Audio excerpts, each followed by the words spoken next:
जय हिंद दोस्तों, जय हिंद बच्चों। मानव विकास अध्याय में अब तक हम इसके कंसेप्ट को, इसके पिलर को और इसके अप्रोचेज है उनको अच्छे से समझ चुके हैं। आज की इस क्लास में हम समझने जा रहे हैं भी मानव विकास का जो मापन है यानी किस प्रकार से इसे नापा जाता है उसको आज हम समझ रहे हैं। चलिए शुरू कर लेते हैं।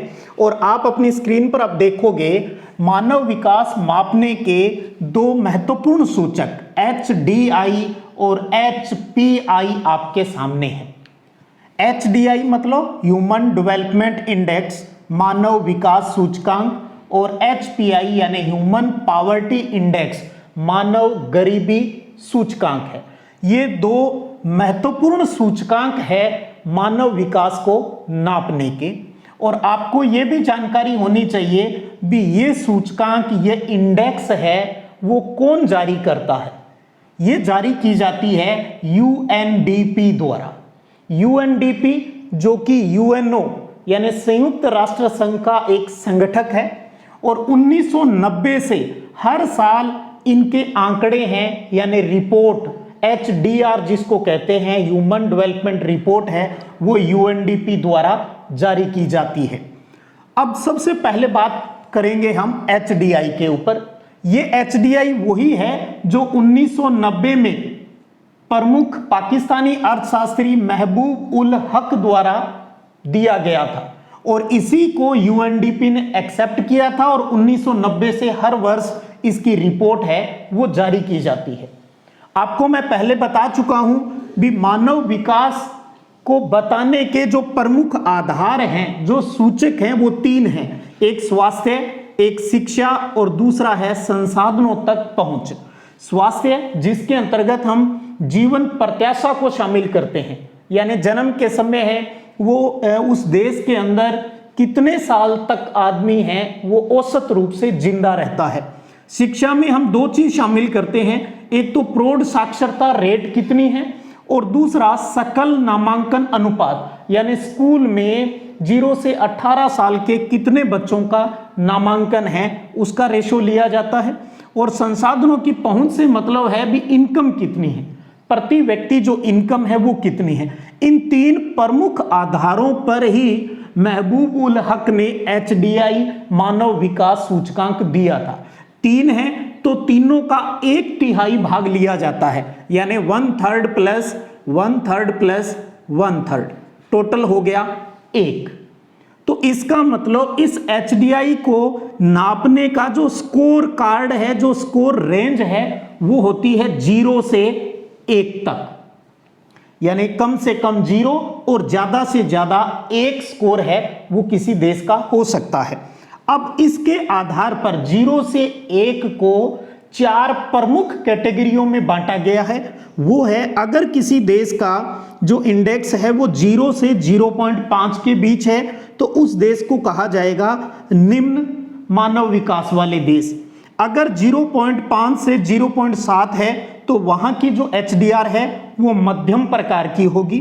0.7 से 0.8 के बीच अगर स्कोर आता है तो वो उच्च मानव विकास को शो करेगा और 0.8 से 1.0 के मध्य अगर किसी का जो स्कोर है वो आता है तो उसको अति उच्च मानव विकास वाला देश है वो कहा जाता है। तो 4 कैटेगरी होगी, निम्न, मध्यम, उच्च और अति उच्च।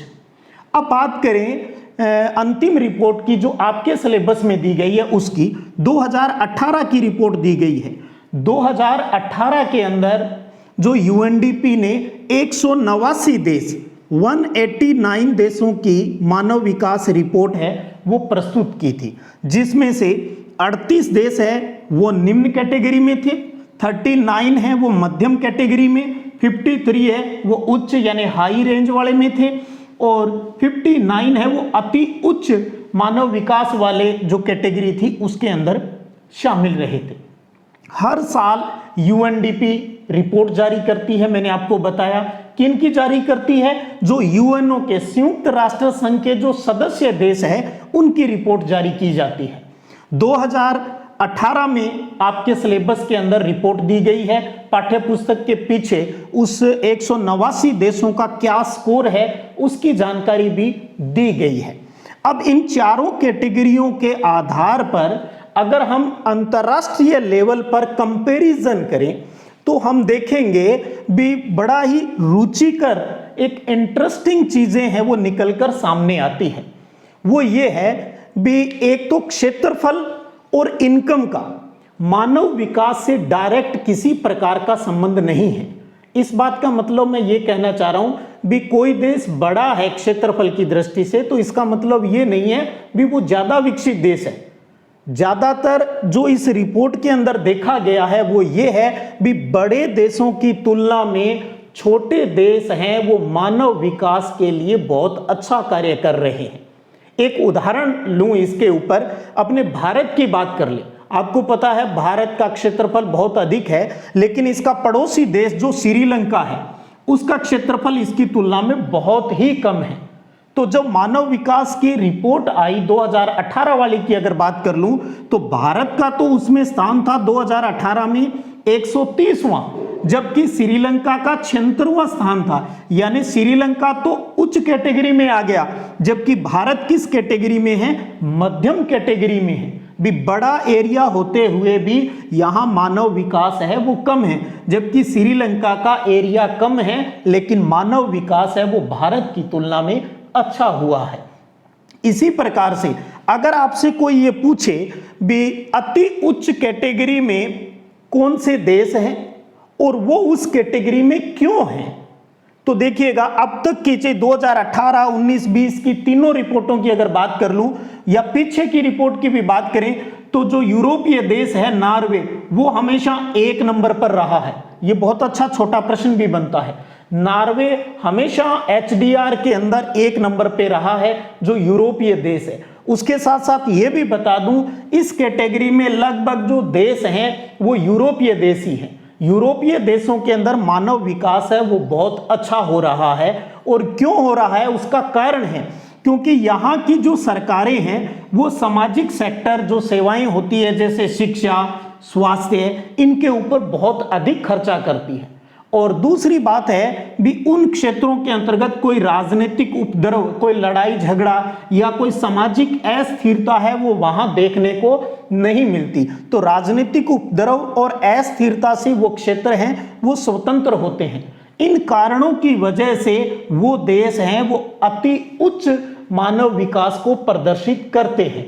इसी प्रकार अगर हम बात करें पहली कैटेगरी की जिसमें हमने कहा निम्न मानव विकास वाली जो कैटेगरी है जिसके अंदर सबसे लास्ट में शामिल है नाइजर। नाइजर की जो पोजीशन है वो 189 है। आपको मैंने बताया UNDP ने 189 देशों की रिपोर्ट प्रस्तुत की जिसमें 1 नंबर पे तो नॉर्वे आता है और 189 सबसे लास्ट में एक अफ्रीकी देश नाइजर आता है।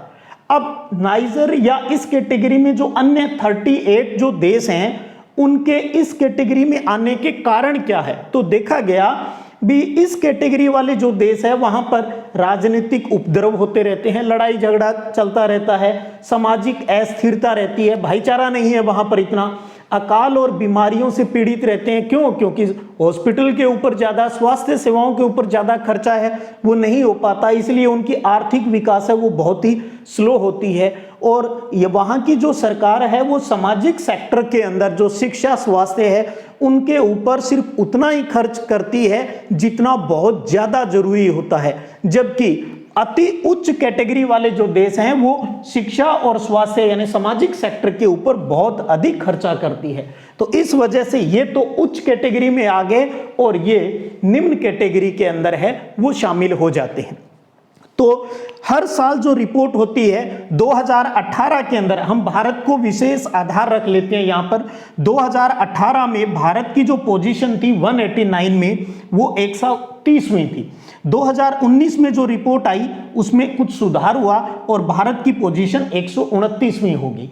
अभी गत वर्ष जो 2020 की जो रिपोर्ट आई है वापिस इसके अंदर गड़बड़ हुई है और 131वें स्थान पर है वो इंडिया चला गया है। तो 189 देशों में भारत हमेशा 130 के आसपास ही घूम रहा है। 18 में 130 नंबर पे था, 19 में 129 पर आ गया और 2020 में वापस 131वें स्थान पर आ गया। अब देखिए 2021 की जो रिपोर्ट आती है उसमें क्या पोजीशन रहती है। अब ये हमने कहा भी मानव विकास का इस आधार पर, स्वास्थ्य, शिक्षा और संसाधनों की पहुंच के आधार पर हमने ये चीज समझ ली भी हाँ इस दृष्टि से मूल्यांकन किया जाता है। 1/3 हिस्सा काम में लिया जाता है। इनकी एक गणितीय तरीका होता है जो उच्च कक्षाओं में जाकर आप समझेंगे। उन गणितीय आंकड़ों से ये सारी चीजें हैं वो क्लियर होती है। फिर ये अंतर्राष्ट्रीय तुलनाएं हम करते हैं और इन अंतर्राष्ट्रीय तुलनाओं को करना ही और करवाना ही आपके सिलेबस में इस चीज को जोड़ने का मुख्य उद्देश्य है, ताकि बच्चों में ये समझ विकसित हो सके भी कोई उच्च है तो क्यों उच्च है मानव विकास में और कोई निम्न है तो क्यों है। भारत किस कैटेगरी में आता है? मध्यम कैटेगरी में आता है। भारत का जो पड़ोसी छोटा देश है वो भारत से अच्छी स्थिति में है, श्रीलंका, और वो 0.7 से 0.8 की कैटेगरी यानी उच्च श्रेणी के अंदर है, वो शामिल होता है। इस HDI की मानव विकास की एक बहुत महत्वपूर्ण कमी है, वो भी आप ध्यान रखिएगा, और वो कमी ये है भी इस रिपोर्ट के अंदर या इसके जो इंडेक्स है उसके अंदर संसाधनों के जो वितरण के ऊपर कोई बात नहीं की जाती, यानी रिसोर्सेज हैं उनका डिस्ट्रीब्यूशन है उसको लेकर ये HDI रिपोर्ट है वो खामोश रहती है। क्यों? क्योंकि संसाधन कैसे हैं ये भी तो डिपेंड करता है उस देश के मानव विकास को लेकर। तो इसके बारे में HDI है वो कुछ भी नहीं बता रहा है। तो इस प्रकार आप समझे हो भी मानव विकास सूचकांक के आधार पर मानव विकास की उपलब्धियों को बताया जाता है। इसके साथ साथ ही UNDP हर साल एक रिपोर्ट और प्रस्तुत करती है और उसका नाम है HPI, मानव गरीबी सूचकांक, जिसका अब नाम बदलकर बहुआयामी गरीबी सूचकांक यानी मल्टी डायमेंशनल पॉवर्टी इंडेक्स है वो कर दिया गया है। ये क्या करता है? ये तो मानव विकास की उपलब्धियों को बताता है HDI, जबकि HPI है वो मानव विकास में कमी को नापता है।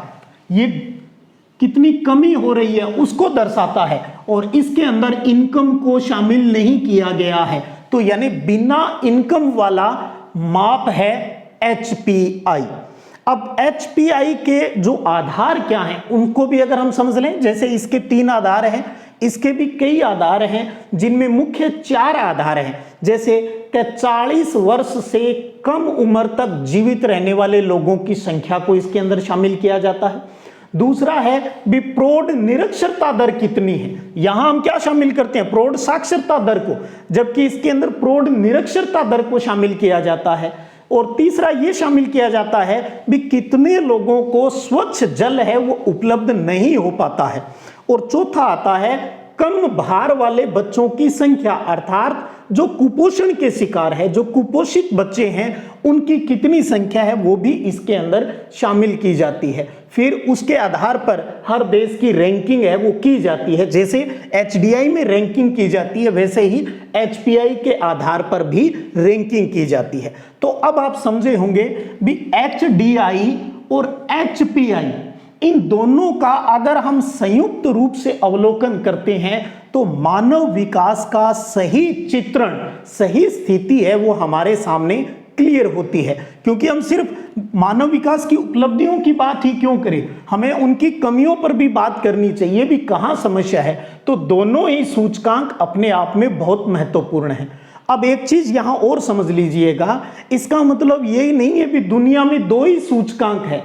किसी चीज को बताने के कई प्रकार के सूचकांक है। आजकल तो राजनीतिक स्वतंत्रता सूचकांक भी, यानी राजनीतिक रूप से कितनी स्वतंत्रताएं दी जा सकती है उसकी बात भी की जाती है। लैंगिक असमानता को लेकर भी जो इंडेक्स है वो जारी किया जाता है, भ्रष्टाचार को लेकर भी जारी किया जाता है। तो बहुत प्रकार के सूचकांक है, लेकिन UNDP द्वारा जारी 2 महत्वपूर्ण सूचकांकों को हम यहां अच्छे से समझ रहे हैं। उसके बाद एक और सूचकांक अलग से हम बात करें जो दुनिया में सिर्फ एक ही देश अपना रहा है वर्तमान में, और वो है हमारा पड़ोसी देश भूटान। इसका जो मानव विकास को दर्शाने का जो तरीका है इस देश का, वो है GNHI के आधार पर। वो क्या है GNHI? यानी ग्रोस नेशनल हैप्पीनेस इंडेक्स, अर्थात सकल राष्ट्रीय प्रसन्नता सूचकांक। भूटान एकमात्र देश है पूरी दुनिया में जो कि खुशी के आधार पर मानव विकास की रिपोर्ट है वो प्रस्तुत करता है। इन्होंने कहा मानव विकास के लिए खुशी, प्रसन्नता है वो बहुत जरूरी है। हम आर्थिक प्रोग्रेस तो करते जा रहे हैं, अगर हमारे अंदर हैप्पीनेस नहीं है तो फिर उस विकास का कोई मतलब है वो नहीं रहता। तो बड़ी इंटरेस्टिंग बात है, मुझे बहुत अच्छा लगता है ये भी। वास्तव में भी विकास के साथ साथ आदमी में खुशी कितनी है इस बात पर भी बात होनी चाहिए, क्योंकि रियल में वो खुश है तभी वो मानिएगा भी एक सार्थक विकास है उस देश के अंदर हो रहा है। तो भूटान एकमात्र सकल राष्ट्रीय प्रसन्नता सूचकांक को मापने वाला देश है। इसके आधार पर वहां की मानव विकास की रिपोर्ट है उस देश की तैयार की जाती है। तो ये था आपके सामने मानव विकास को नापने के दो महत्वपूर्ण सूचकांक, मानव विकास सूचकांक और मानव गरीबी सूचकांक। उम्मीद करता हूं आपको अच्छे से ये कहानी समझ में आई होगी। ये सिर्फ +2 के हिसाब से ही नहीं, भविष्य में आप जब प्रतियोगी परीक्षाएं देंगे वहां पर भी ये टॉपिक आपके लिए बहुत इंपॉर्टेंट होने वाला है। और साथ में अब आपको लास्ट में एक प्रश्न मिलेगा, स्क्रीन के ऊपर एक प्रश्न आएगा, उसको आपने आज के इस वीडियो में क्या समझा उसकी सहायता से आपको उस प्रश्न का उत्तर देना है। और नीचे जो कमेंट बॉक्स है उसमें आप उत्तर लिख दीजिएगा और मुझे भी पता चले भी आज की इस वीडियो क्लास के अंदर आपने क्या लर्निंग की है।